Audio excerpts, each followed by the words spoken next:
He willing to? Why would he not return to Ghana? So why is he still there? Why doesn't he self-deport? I believe Ken will come to Ghana, and I know he wants to come to Ghana. I'll leave it there. When last did you speak with him? Not so long ago. How's he holding up? Well, he's doing well, from what I heard, because I haven't spoken to him since his detention, but I'm sure he's doing well. He's a strong man mentally, and he has strong faith, so I'm sure that will protect him. Good. So we should give credit to both governments. And that's, I think, is important. I'm not here to do politics, okay? Sacrifices were made, even if you call it electoral sacrifice, because people suffered from the bond restructuring, okay? We had, and if when you look at it, and I think sometimes Ghanaians, we should give ourselves credit for the sufferings that we went through COVID, because we're not alone. It happened elsewhere too, through the cost of living crisis. And then we kept our country together. And our leaders took bold decisions, even if that cost them electorally or politically. We should give ourselves credit for things we didn't impose on ourselves. We should give ourselves credit for the sacrifice that we endured, and now we are benefiting from it. You didn't impose it. Nobody imposed COVID on you. Nobody imposed cost of living crisis on you. And nobody imposed. Now, let me tell you, please. Proper management would have gotten out of it quicker. Please. If you want to talk about economic management, we will have another time to talk about it. But I'll tell you something. I'm happy with the courage with which the previous government took to take decisions that were unpopular, but decisions that saved the economy. And I'm happy that this government has had the discipline to continue and consolidate those policies that were necessary. And then we are seeing the benefit. And I hope long may it continue. Thank you. Okay. That's all I have to say. Take a big cue from what is happening. Because one day you'll be out of that space. Because before you came there, somebody was sitting there. Before Ofori became finance minister about 12 months ago, Anda was sitting there. Yes. Yeah, he was sitting on that chair. That same chair, that same room. So once somebody will leave for you to come, but you also leave for another person to come. That's life. So let's tackle this kind of Atta thing properly. Okay. He's been charged with an offense. As it stands today, he's not guilty because he has not been proven guilty. He happened to be in the US before the charges were preferred. He says he has medical issues. Now he has also immigration issues together with the medical issues. He can pick his bag today and say, I'm coming to Ghana, before he got arrested. Now he's in lawful detention. There's nothing he can do about it. He can self-deport. He can self-deport. Okay. He can say, take me home. So let's assume that he can say that, okay, forget about it. But that also means that if you are not careful, he might not be able to go back to the US without having resolved his immigration issues. Yes. So he would want to resolve the immigration issues so that if he comes, he can, and he wants to go back for his medical help, he can always go back and all that kind of thing. If I had immigration issues anywhere in any country, I wouldn't abandon it and say that to hell with you, I'm coming here again. No, because something by all means will have to take you there again. So all these dynamics are there, they have to be solved. Right now, let's allow the rule of law to prevail. Right. Because he's in lawful detention. Lawful. He can do nothing about it until he has cleared the issues that have been presented before the court. And we have to allow it. It's no longer like, I don't want to come. Now I am in lawful detention. I can't come. I have to clear all these things before I come. Right. So that's to be the approach. Okay. Ibrahim. Well, so Joshua, I was personally heartbroken, and I cannot say this much enough. I was heartbroken when I saw a video of Ofori Atta in a marked jumpsuit, right? When I say marked, it's identified, right? And making his way, taking off his jacket, and then waiting for instructions. and then there's an armband there that he's instructed to put on, right, for identification purpose. I was heartbroken. And Overforce talks about service. Yes, it dawned on me once again that at a point in time, if you take out President Akufo-Addo, Ofori will be the most powerful person in this country as far as the sector is concerned, right? As far as our finances are concerned. Yeah. In fact, at a point, if you have dealings with the finance ministry, you might be tempted to elevate that ministry above even the president. Those who have had dealings with the ministry or the sector minister can relate to what I'm saying. Because before you get to the president, for the president to give direction as to what the finance minister should do, it might be too late.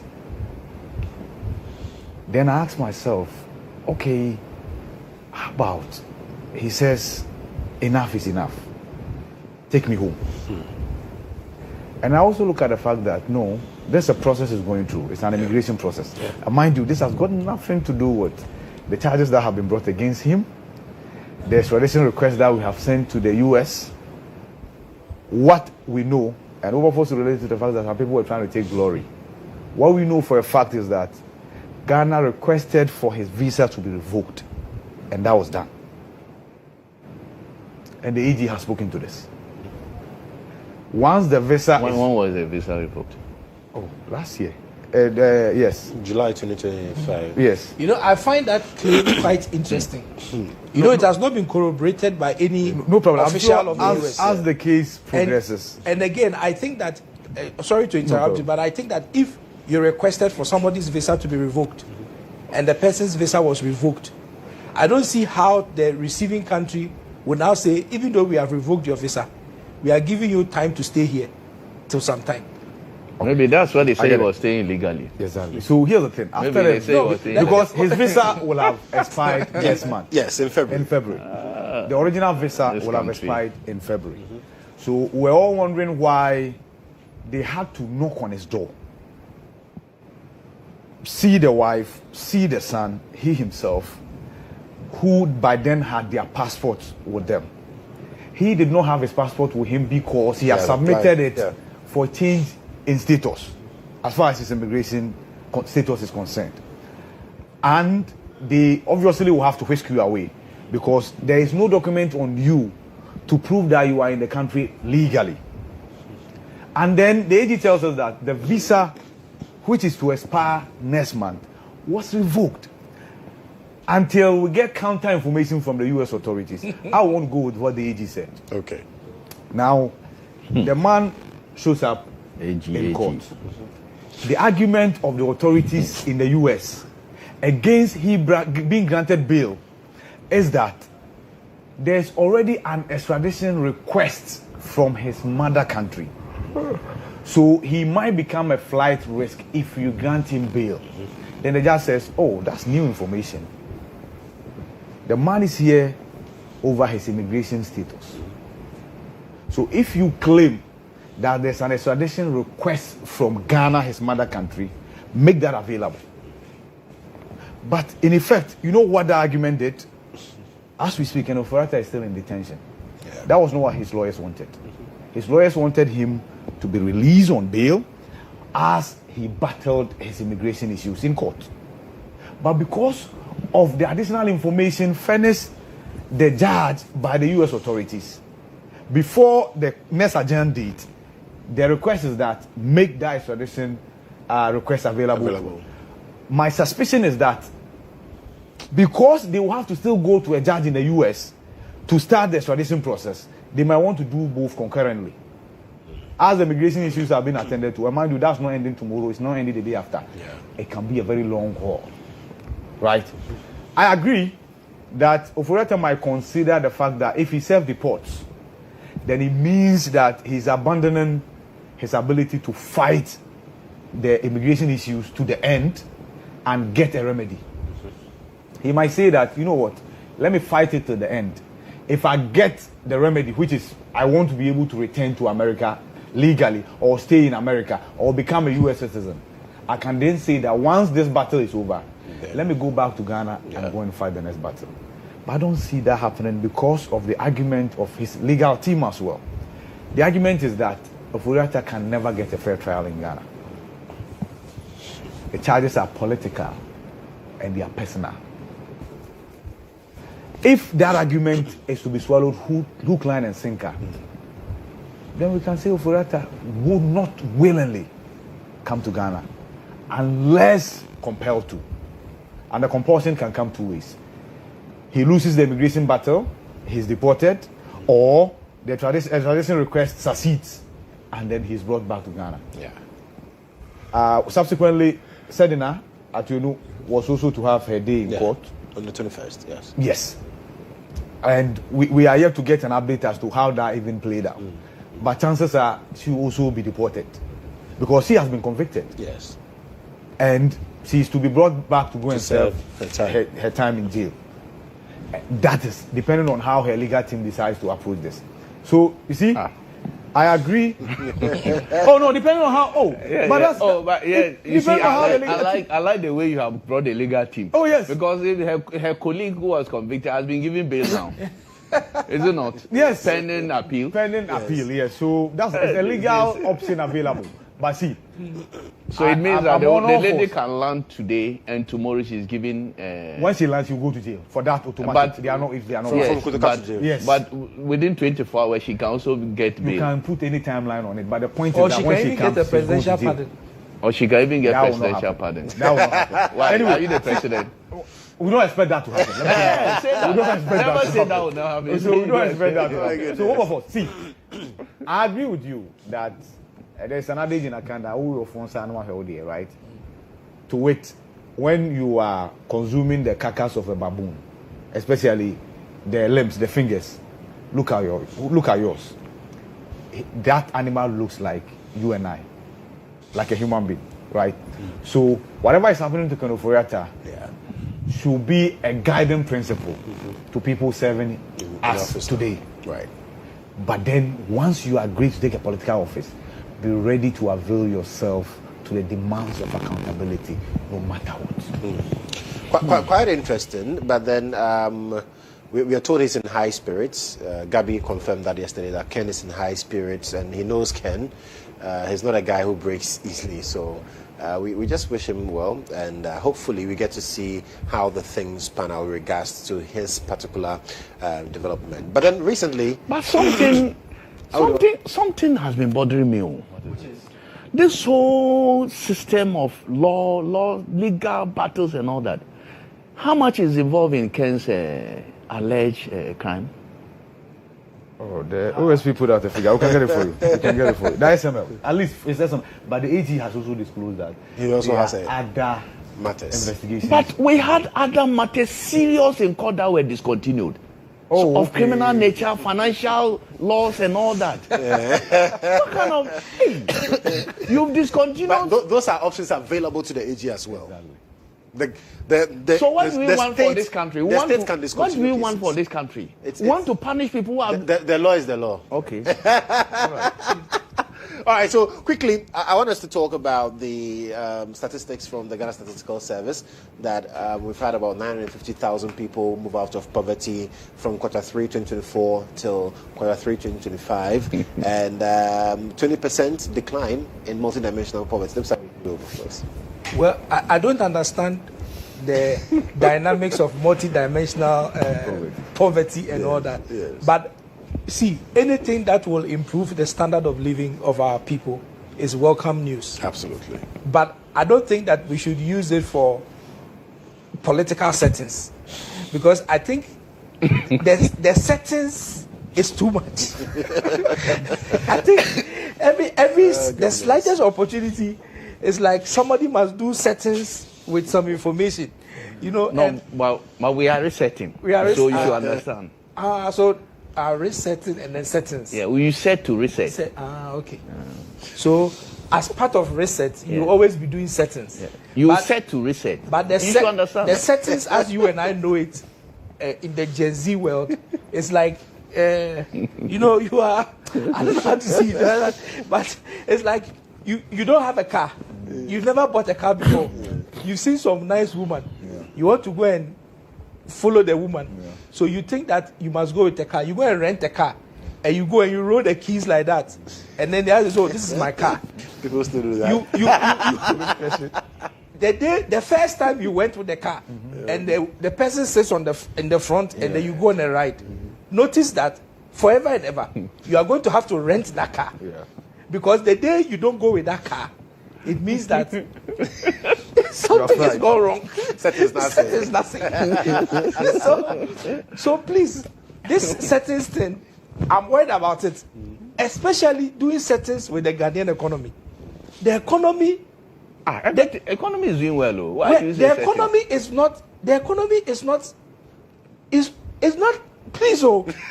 You have not communicated. You have not communicated. Let me that word.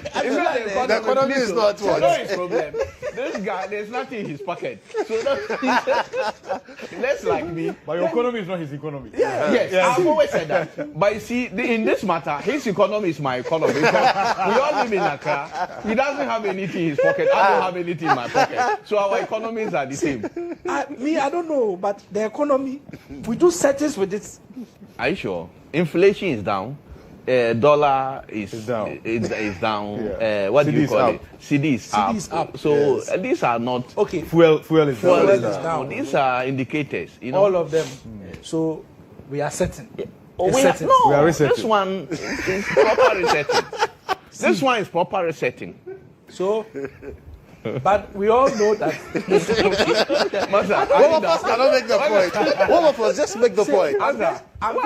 I'm just going out of the abundance of caution because of the kind of code cards you people can do in this house. So I'm going very cautious. But The one that let's come back to the statistics. Yes. I'm just suggesting that let's be measured with the way we are doing figures. settings with things.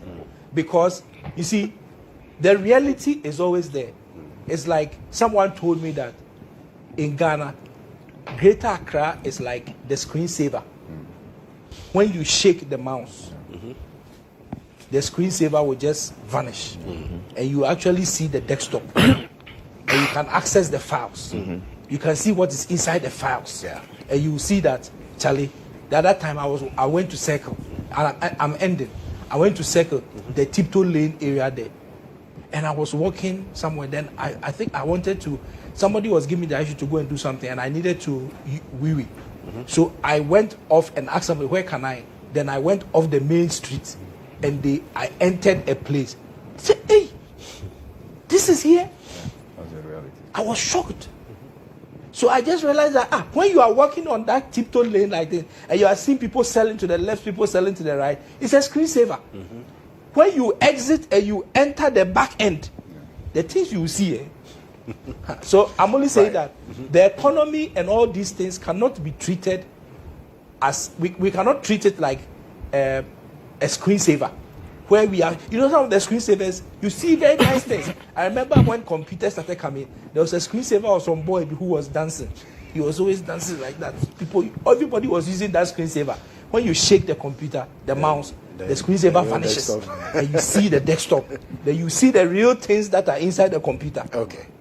So let's stop the settings. Okay. If they are realities, let's put the realities there. But the settings, reality is that poverty has dropped.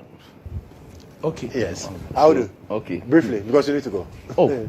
Yes. Is that it? Yes. We are you are saying 950 people. 50,000 people have moved from what? The poverty zone. Where is They have it? been elevated from poverty. Is it in the rural Ghana or urban the whole Ghana? of the whole country. country. Yes, now you are talking of multi-dimensional poverty has reduced. When you talk of multi-dimensional poverty, right, you are talking of issues that measure this. Yes. Like education, health, sanitation and all that. Shelter and all that. And the indicators are not health insurance, attendance in school, building of even toilet facilities, sanitation. How far has this government gone with all these things? We need to know the figures to be able to reduce the multi-dimension that we are talking about. How far? Chips compounds, they will promise 600 chips compounds. How many have been built within the year? That will promise. Is it 60 or 600? 600. Education. what is the level of how do you call it, attendance, access? What's the level of access? You talk of the health insurance. How far have we gone with the health insurance? We talk of even how do you call it, the other indicators. How far have we gone? We don't have real figures. It's just that we have reduced. Let's see, in the rural area, I see in the report that the rural Ghana is still very, very poor. Poverty is still very, especially Savannah in Northeast. Still, poverty levels are still very high there. What are the indicators? These indicators, have we given specific figures to indicate that these things have moved up? Like toilet facilities, health insurance, and all that. We should be giving figures. These will actually concretize the phrase that multi-dimensional poverty has reduced. If we don't see real actual figures in these trends, like sanitation, as we said, health insurance and all that, it will then be meaningless. Okay. We'll just mention them, we'll not see any. To have the next report that comes out say that additional 1 million people Have been moved been moved out of poverty, because poverty is nothing to celebrate. The indignity of it, the stigma of it, is something that we must all run away from. Absolutely. Well, so thank you, Ibrahim. Thank you, Addo, and thank you, Wilberforce. But before we go, let me talk to you about this product from Legacy Life, giving us products that...